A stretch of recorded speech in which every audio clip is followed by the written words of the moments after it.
Siyabulela kakhulu inkosi iselele yayo into ibaba nesandla senu inkosi iselele. We are so blessed kakhulu. Glory to Jesus. So without wasting any time, into yethu nje ityebile kusalvation kunemihlabelelo yethu enemini ayifana la ubona uba uyahlabelela nje kodwa bakhona emini sesidlile kulo mhlabelelo. Glory to Jesus.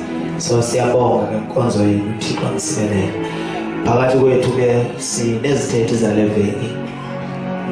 Glory to Jesus. Simama wethu simazi kakhulu njezeleza lonke umama umhwebi ukhona ke phakathi kwethu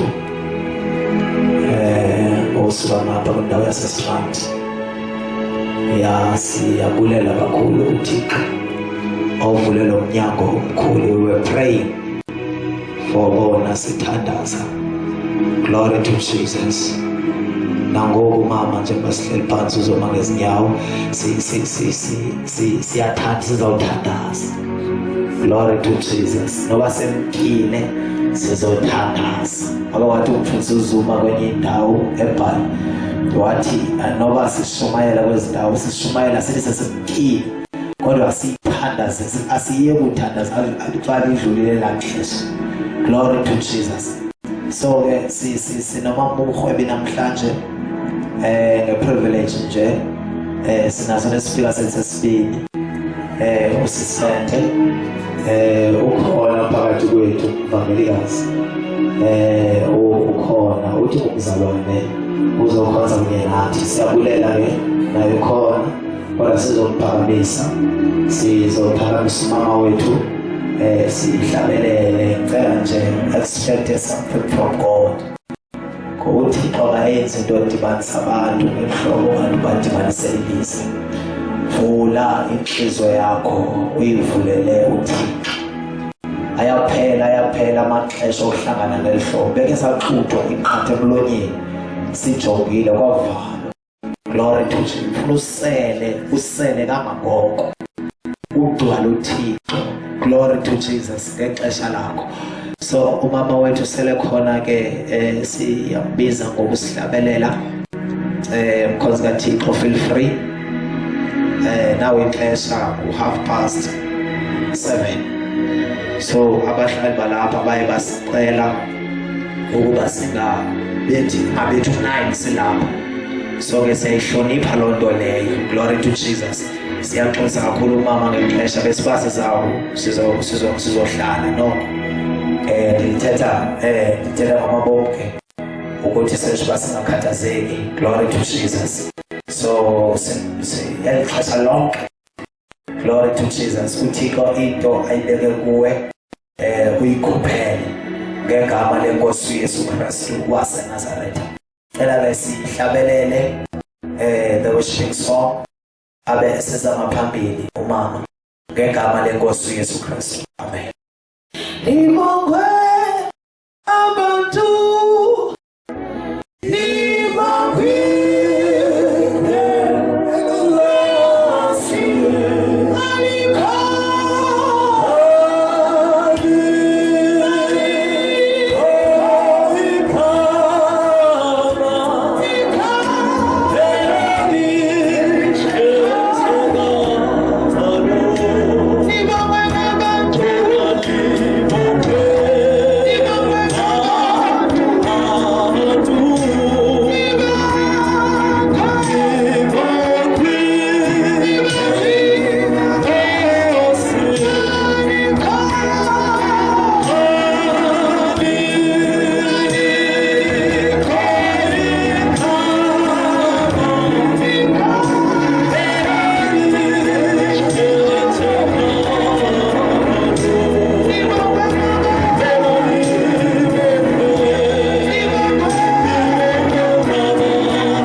Usibulisa okokoko umile apha usibulisa ukuba ngaphuma phinde kuyiphinde usibulisa.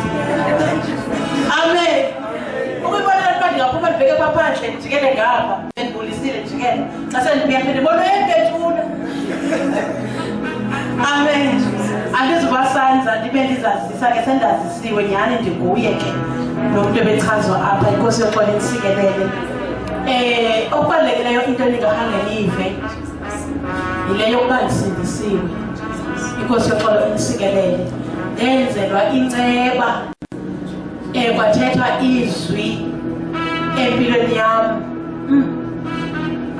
ndandihlabanisela ndasindiswa. Kwathethwa izwi empilweni yam landihlabanisela.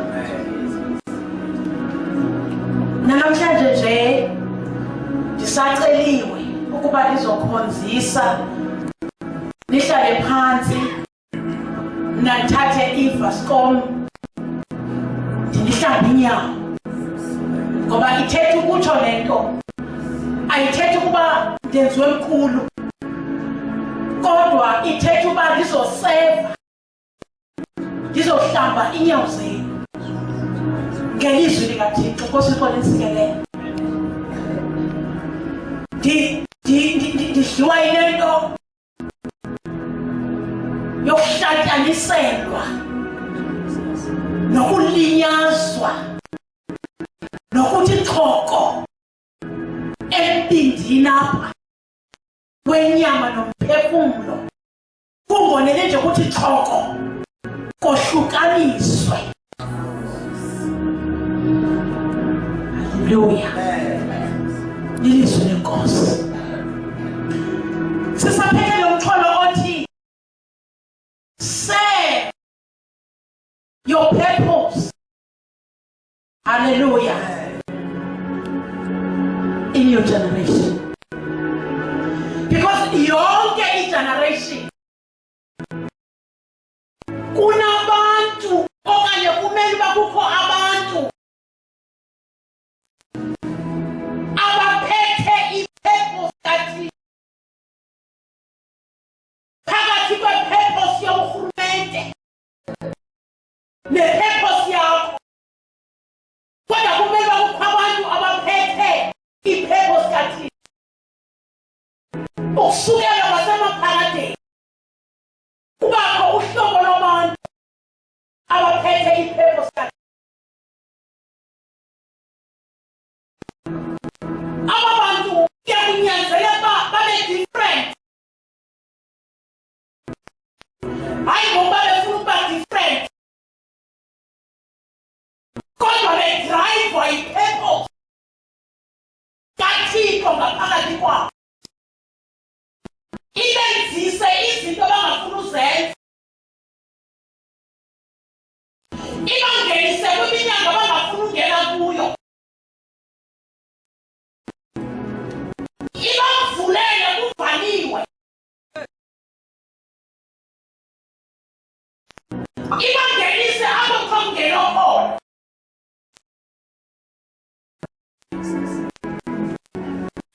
Ayenzeni loo nto ke kwipurpose yomuntu.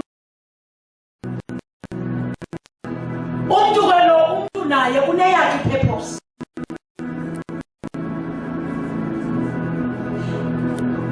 Purpose is something that it drives to do something. Ikunika amandla, ikwenza ufuna ukwenza. Yile athi ngayiwenzekele ndithi ndifuna uthula, kodwa asuka amathamba amaqaqambe ufuna kwandivula umlomo ngoba ipurpose ifuna ukugawuka ngaphakathi kwakhe. Inkosi iqonde imisikelelo. Ikhona ke leyo mntu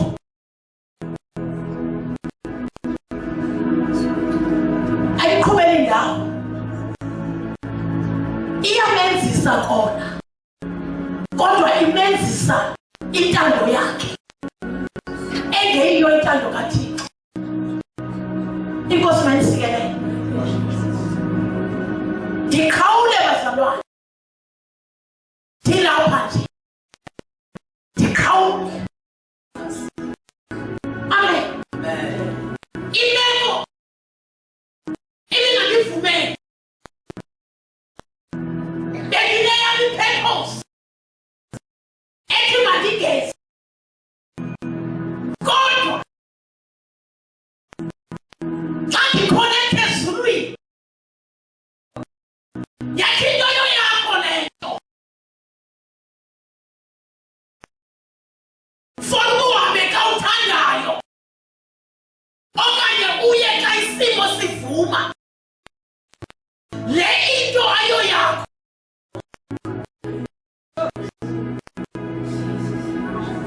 Hayi akangaphinda kuye umntwana kaThixo. Ndaxelisa usiselizwe mission wathi ubhuti angamamkeli. Yale nto le injalo le yala. Athi usisi amjonge aqomba ayotype yami. Athi bhuti ayiye ngokumdenza loo nto. Ubuthenga ubona isona ubungabona bayani. Akuzanga lo mntu ebethi ngibafuna ukususa yena. Kodwa ubhuti kaThixo akastress. Uthi ayilungile sisi. Abheke endlini afika yothetha noThixo athi Thixo ubuthe. Uye wenza loo nto kumkhonzi kaThixo. Wathi kulungile mama zakulinda ubuye ngoLwesine.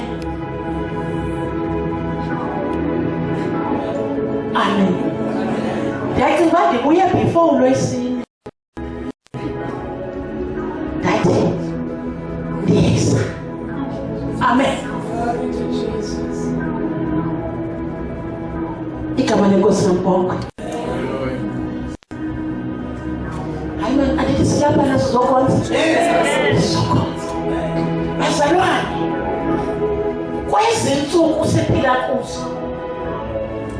Kufike ixesha lokubana iphume apha iBhayibhile ihambe phansi. Bayibona abantu. Igama lenkosi ngibonga. Ayisasibili kamlelo kaMateyu Yohane kuphela. Bayikudinge kuba sikhuphe ukuthi bhaliwe. Igama lenkosi ngibonga.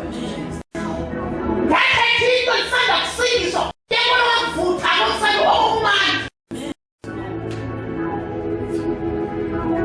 Yayile yayitshela khona kanjalo. Thixo. Ufuna induma zami. Sibe lapha ngaphambili.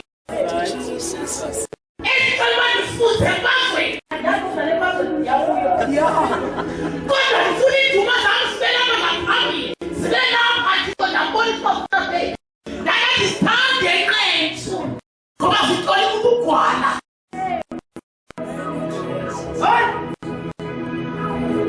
Thayithetha le nto yonke le mihla endiva ndifuna yona mani. Ngokuthixo uyazathi kuwe suka apha uhambe ubheke eNkanani uzafika kuKhubusi neJehu nePaloni.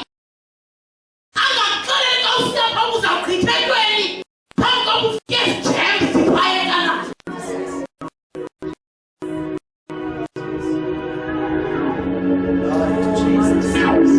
Hallelujah. Ngoku induma zichoko. Hallelujah. Zichoko. Zichoko umuntu abenefiva. Kodwa kuvuka i-purpose. Ngaphakathi. Ikudrive. Uqonda kangoku akusahambi wena. Noma ubukhe wahamba ngaphambili. Kodwa uqonda kangoku awusahambi wena ngoku. Awusayi ukuthanda. But udrive i-purpose. Hallelujah. Wavuka intombi isekhile. Yabona uYesu. Inkosi yamakhosi. Entabeni yaseGetsemane. Ekhukile ethandaza.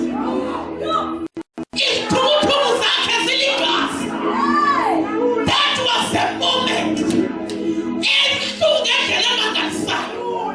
Apha kuye wavuka inyama. Kodwa uYesu ebekade ehamba ephilisa abantu. Wavusa imilwembe. Enamandla kodwa in that moment. Wavuka inyama. Wavuka stu. Andifuni ukuya emnqamlezweni.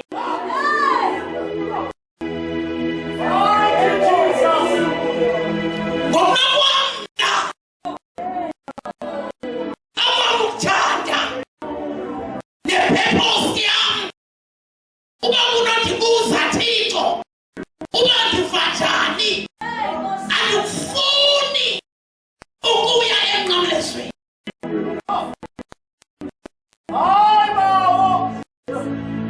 Jesus. Kodwa kukho into edrivayo. Your purpose. Eyandihlisa ezulwini. Ithi mandini. For that moment. As weak as I am going.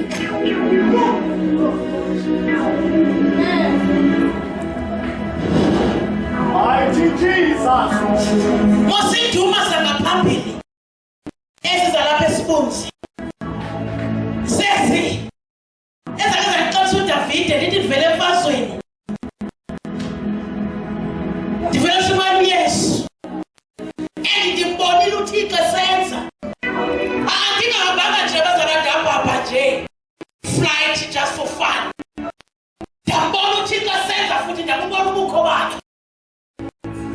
wayisonga uThixo iPumalanga wayenza yabanciki isongwa uThixo yathi bekibizwe emadleleni zavalwa inkonzo kwazokhonzwa uThixo esebenza but by Sunday morning my husband died without me.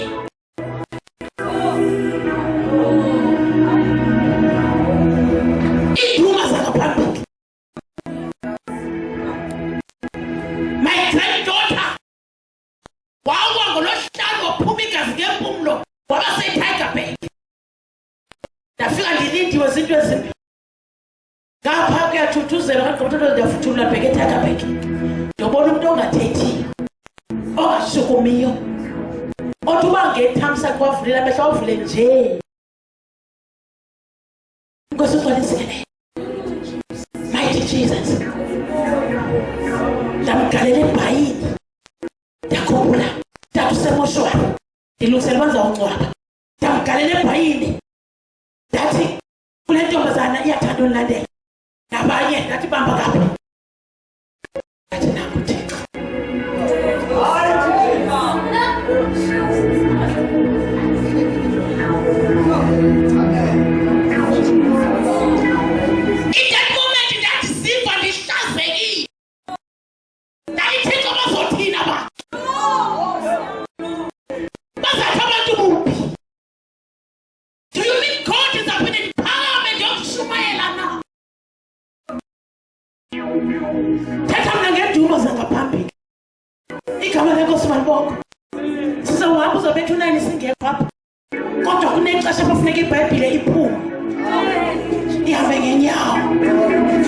In our time, we need to serve the purpose of God. Are you gonna come as God who serve the purpose God? Hallelujah. That means what? Usista wangu na sisi wapigaka. Akakulewaka. Uyakakateka. Akaladi. Utume yongita.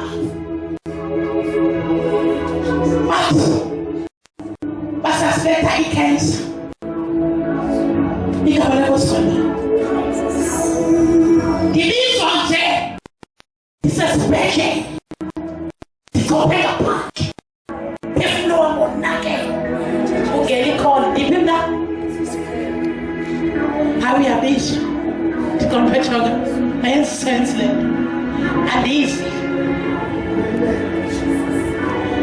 Hallelujah. That was my own purpose.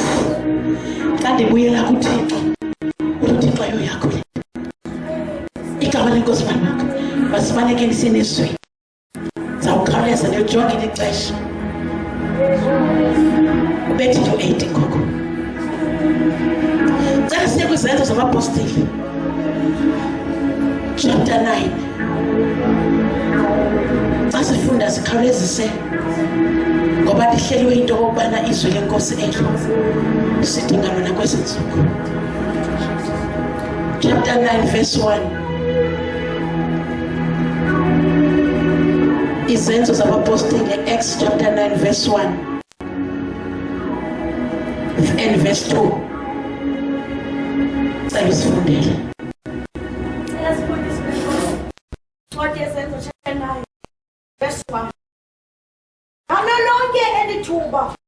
USawule yena wayefutha izisongelo zokwenzakalisa abalandeli benkosi. Waya kumbingeleli omkhulu. Wacela ukuba amnike iincwadi zeziqinisekiso ukuze aye esindlini zesikhungo zamadoda eDamascus. Abe nako ukuthi xa ebafumana abalandeli balendlela yenkosi abakhona amadoda kunye nabafazi eze nabo eJerusalema. Bawuliphelile Nkosi namandla lakho Jesus. Lephule mesithi imithi yemisedala. Lona Nkosi linguwe phinde uthethe ngalo nasekuhlweni. Ngegama lenkosi Yesu Kristu waseNazaretha. Amen. Ndichilekelwe kakhulu ke bathandekayo le ndawo.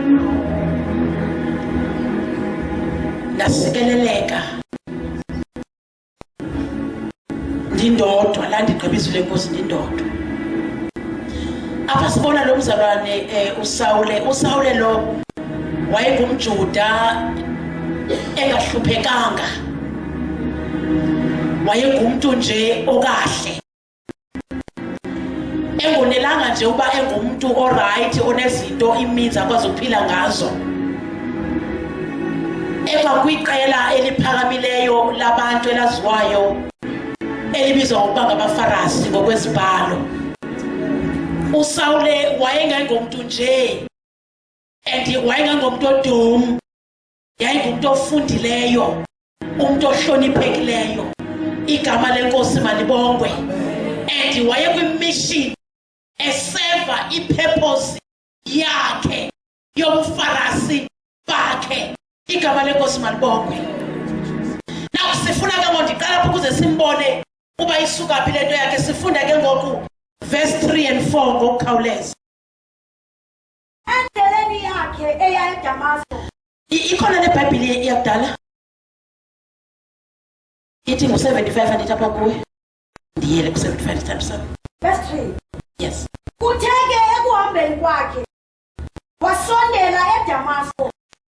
Waza ngesiquphe. Wabanekelwa ngenxa zonke lukhanyiso luvele ezulwini. Wawa emhlabeni. Weva izwi lisithi kuye, Sawule, Sawule, undithuthiselani na? Apha lo mzalwane uphethe ipurpose yakhe. Ingqinelwe futhi nangabasemagunyeni. Uyahamba ego yakhe egcwele ubuzazi nobuzithemba. Kanti akaliqondanga uba izulu linento elilungisileyo ngayo. Ithi kuthe ekuhambeni kwakhe xa esondela kule ndawo ayokwenza yakhe intando. Xa esondela apha eDamasko ngesiquphe, suddenly, hallelujah, wabanekelwa ngumbane. Wambalekela nganxa zonke. Awambetha nje kwakanye. Wambetha maqala onke. Wamhlanganisela maqala onke. Igama lenkosi malibongwe. Uthe awuva amandla obani. Awulahla phansi. Waphela ukuzithemba. Waphela amandla. Waphela ubugagu. Walahleka ithayimini. Walahlekelwa ngamaphepha. Yathetha. Walahlekelwa ngamaphepha nentemba. Amaphepha engunyazisa. Amaphepha enegunya. Alahleka. Xa ufunda iBhayibhile akuphinde kuthethwe nto ngawo.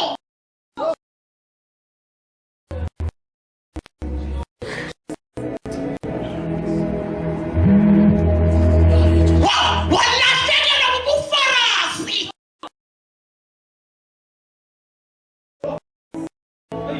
Ay, ay, ay.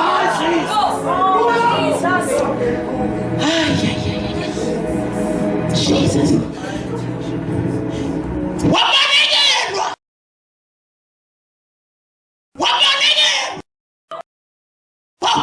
Wabanekelwa. Angazonke. Yamqoba amadolo. Yamqoba inkani. Yamhlinza inhliziyo. Wavova wakhothama. Wawaphansi. Wabangwevu.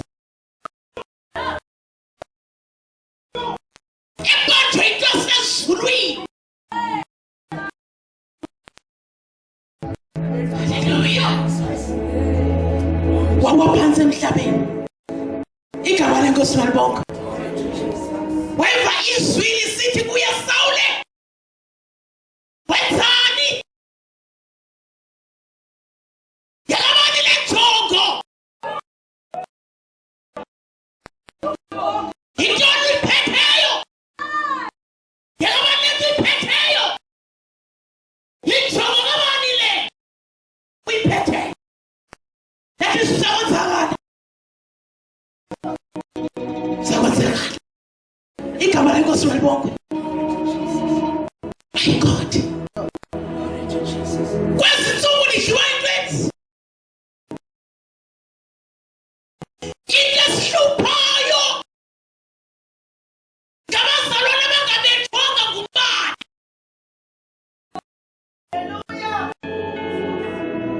Thethe konje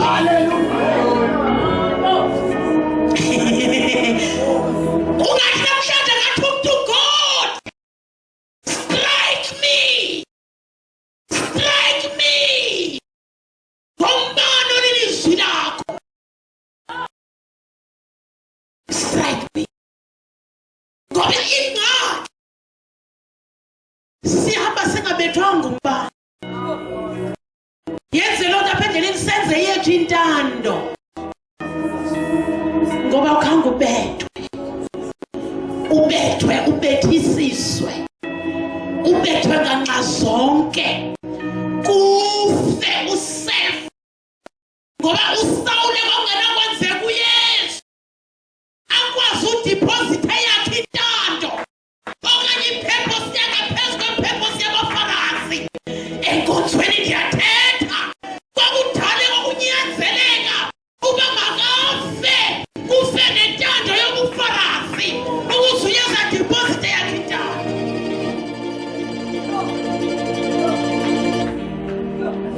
Sihlupha ukhoza nabantu abaphilayo abantu abanormal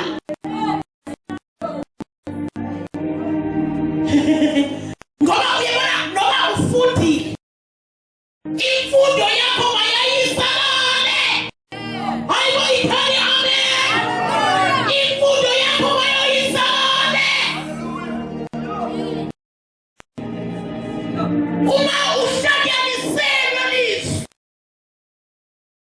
soze siphathe ngemfundo enkonzweni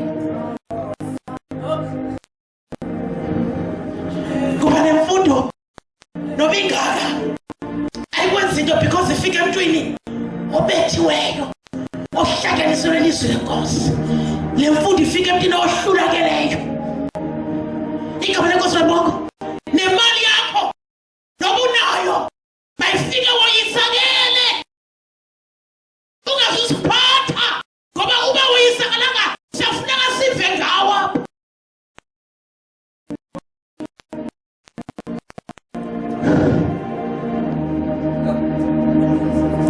Yeyiphi ipurpose onayo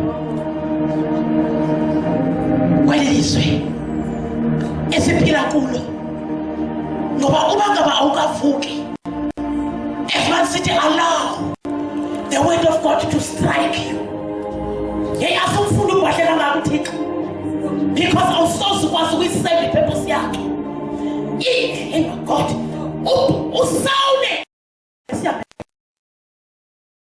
ake siyabe naye ngoba uSawule ezinazithethayo ake siyabe naye basibone apho verse 6 waza egubha eqhiphuke umbilini wathi ehazuka ifuba asuke uligobhogobo uqhiphuka umbilini wathi waza egubha eqhiphuke umbilini wathi Nkosi ufuna ukuba ndenze ntoni na Nkosi ngoba ndithom into edala abuze uba ndenzeni udom ukwazi benako uphelile ufunyenwe ngumbane wambetha wabakulu yile nto xa yebhala athi nandibhala njengesidenge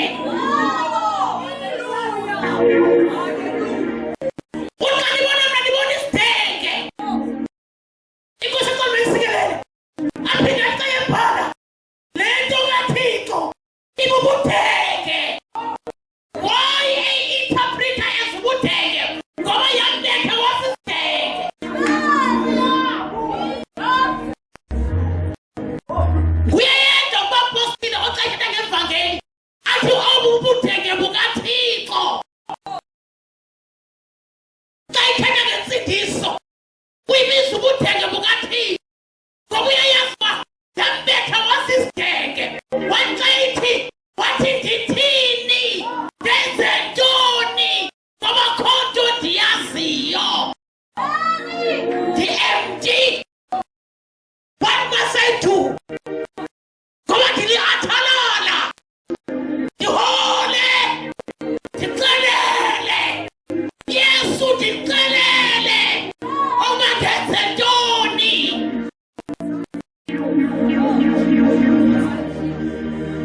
Hayi abantu abafuna ukuxelela uYesu ukuthi mabeba ubafuna ntoni? Ngoba ilokumange ukhonza ihlobo labantu elimcelelayo.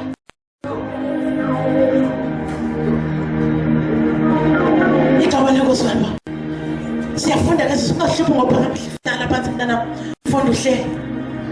Yathi inkosi kuye, "Vuka uye kungena emzini lowo. Woyixelelwa into kumele ukuyenza." Hallelujah. Vuka. Xa ekhangela amandla okuvuka awekho. Wathi behamba negquba elisupport i-purpose yakhe. Andiyazi na ukuhamba nobani kweyam i-purpose. Kodwa wayenegquba elilapha emva kwakhe elisupport i-purpose yakhe. Lixhomekeke kuye. Ingade yambona kanti besithi yes master. Lihamba naye. Hallelujah. Kwanyanzeleka uba malimchole phansi. Igama lenkosi walokho. Nakuloo ndlu yokuthiwa makavukayo kuyo akakwazi ukuya. Igama lenkosi khawuphinde ufunde apha ke kuverse 7. Ya. Verse 7. Ke kaloku amadoda abehamba naye ema engenakuthetha, eliva okunene lona izwi, kodwa angaboniyo. Verse 8. Wavuka ke uSawule emhlabeni, wathi akuvulwa amehlo akhe akabona mntu. Akunela nje basisithe. Namehlo la akhe akabi sabonanto. Apho uSawule uyenziwa.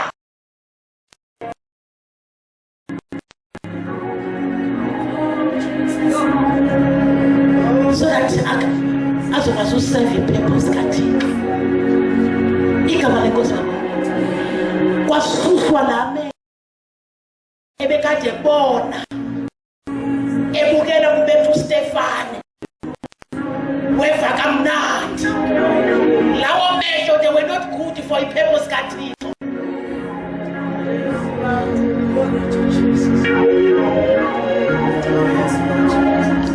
Lord, strike me tonight with your word.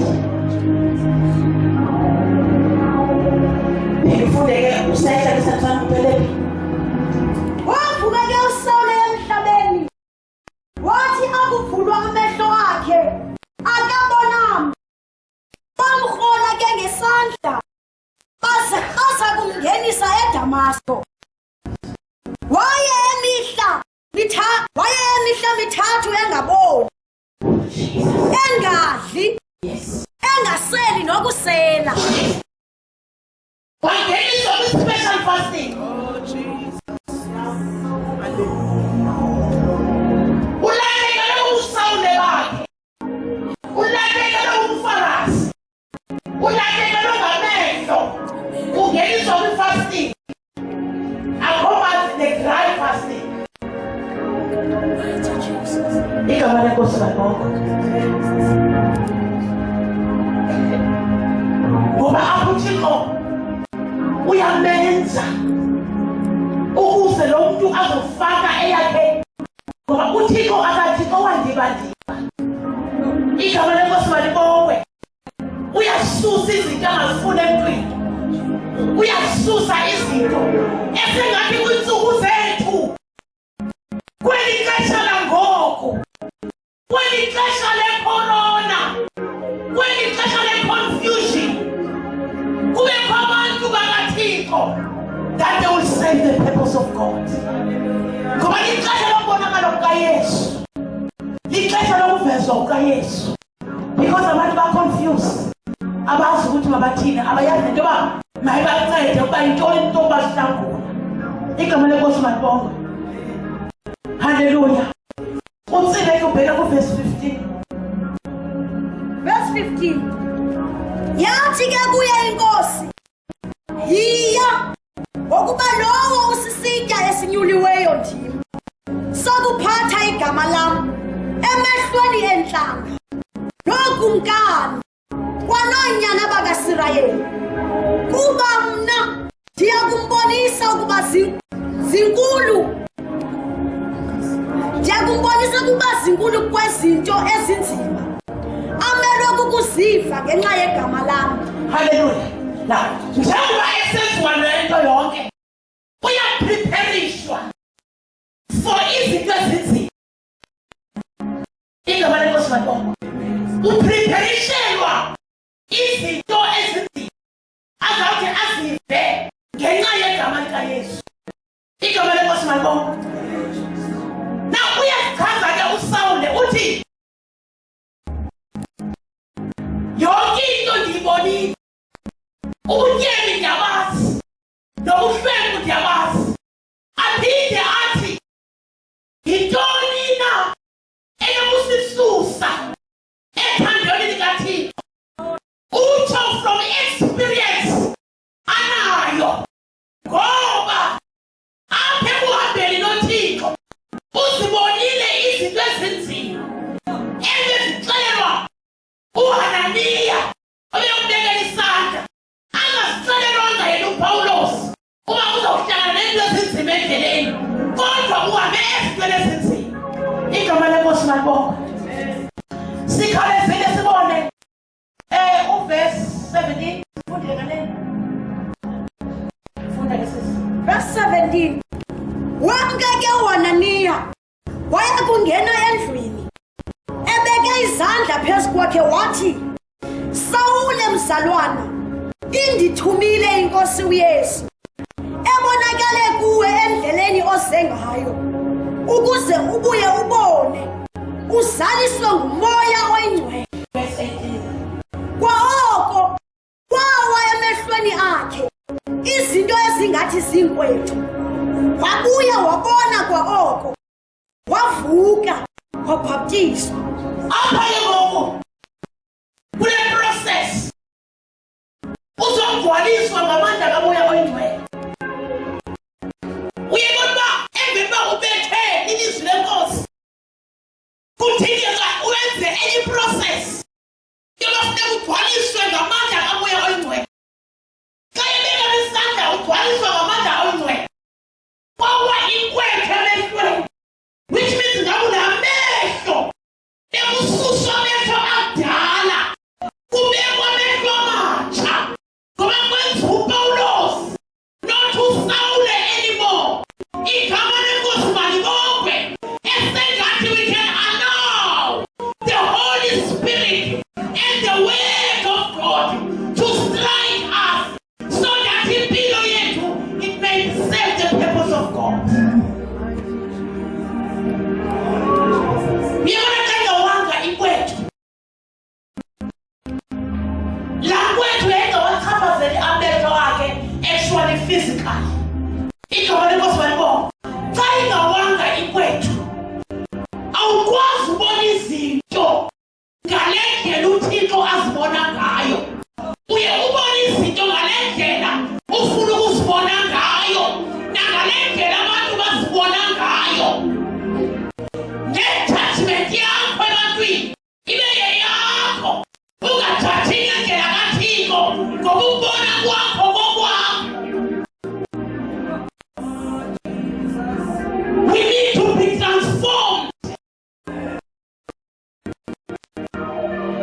ifuthe lomchasi Kristu selikhona. Sihamba nje kumele sikhethe amabala. Ezi zinto zikhona kwindawo yonke esikuzo. Nikhona phakathi zinto. Akho thixo ozamncama kuFacebook.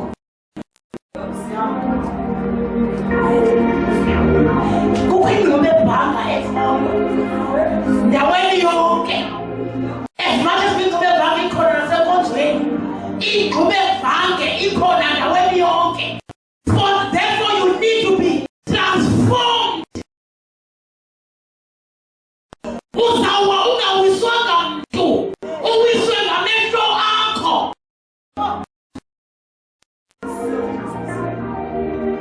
Kuphinde uthi uyibona isefoni ingakwenzi into ngoba uyibona kwakho akungeni kuwe ngoba uyibona ngamehlo akamoya. Xa uyibona amehlo akho ayayikhondema.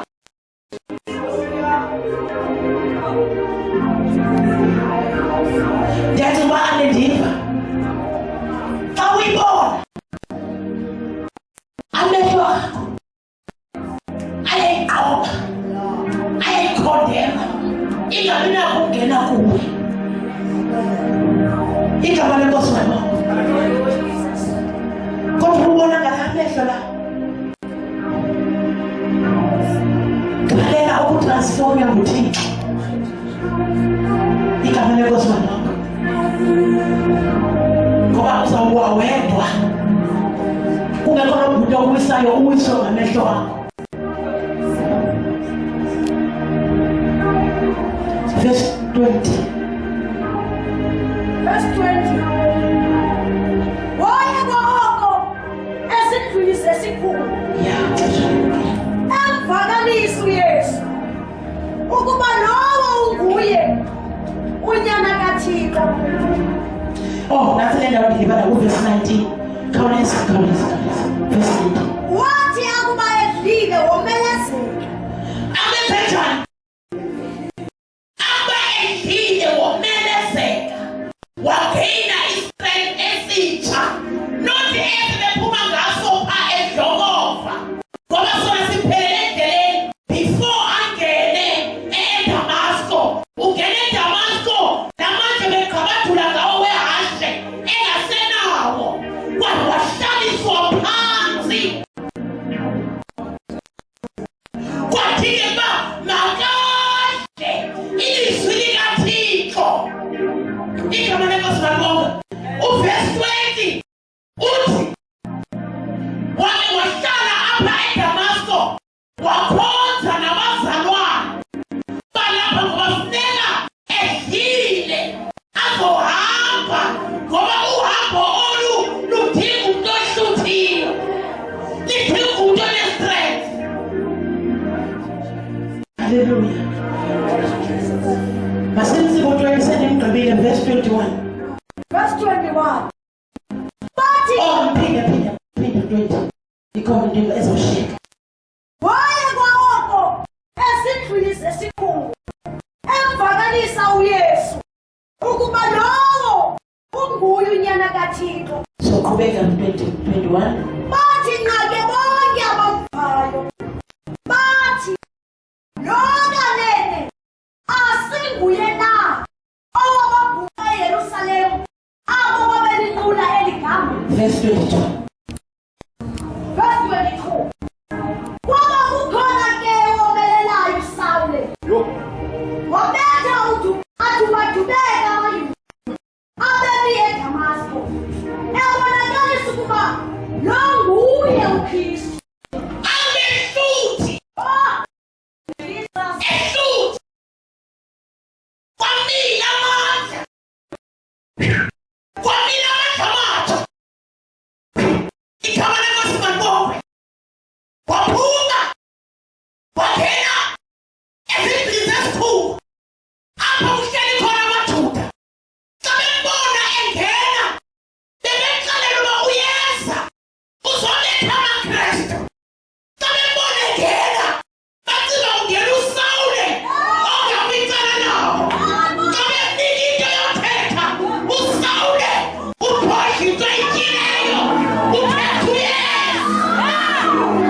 uba uyesu uyesu lona mbulalayo uye inkosi inkosi inkosi inkosi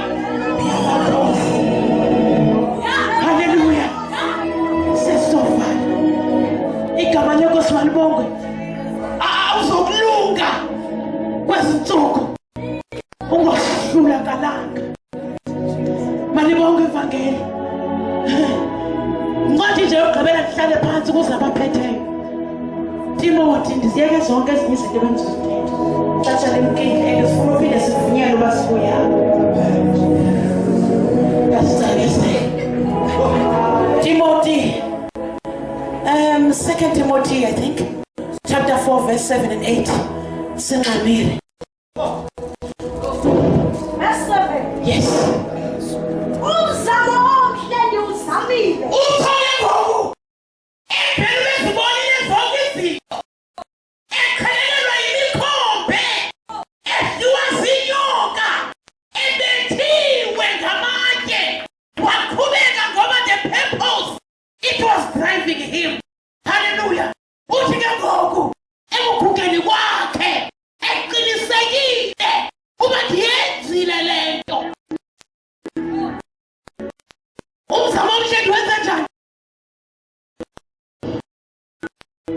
into edaba athi umzamo omhle nduzamile yingoba naye ubu-experiencile i-weakness ube nawo amaxesha ovashu aqonda yuhaya ndini haleluya andisuphinde ndiyithethe le nto athi eqonda ngazuyithetha but kuqubuka ipurpose ngaphakathi kwakhe imkhombe phambili uthi umzamo xa uzama uyinto ongayenzanga ngokupheleleyo but uthi umzamo wamtorho ndiwuzamile igama lenkosi malibongo ngoba kaloku into yokubana he was perfect ifanele uyesu not yena right Ukhatso ndilufezile. ukhatso ndilufezile akutsho yena kuvuma ipurpose apha ngaphakathi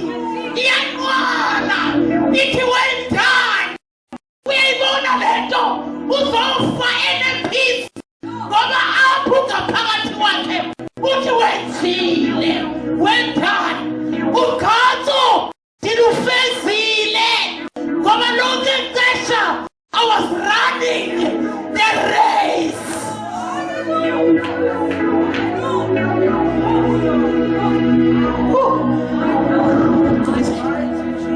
yo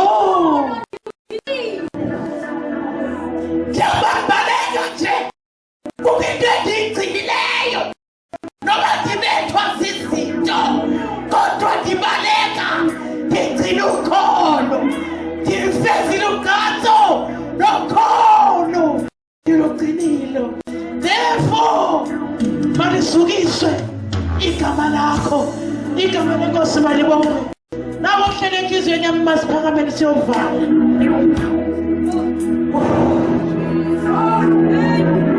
purpose Oh, hallelujah. iyakhosta iyayikhuphe yakho intando uyabona nje kuba usahamba ngeyakho intando yingoba kusekho izinto ezingekaphumi esifuna ziphume siyathandaza uthi enhliziyweni yakho Thixo strike me today strike me today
zifika izinto zikukhazula kodwa izulu libe likugqibile.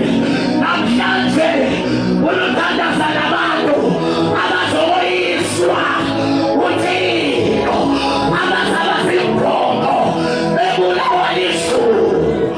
I wanna pray with you in this evening, mama. Awusengaphambili mama wabhizinisi alipanishi amanye makhwala khona ayajika amaxesha anzima kodwa namhlanje uzovuka abantu abazawukhonza uThixo with boldness in season and out of season. Isizukulwana esizakutsala ongaziwayo phakathi kwamakhosi. Sizothandaza, sizothandaza.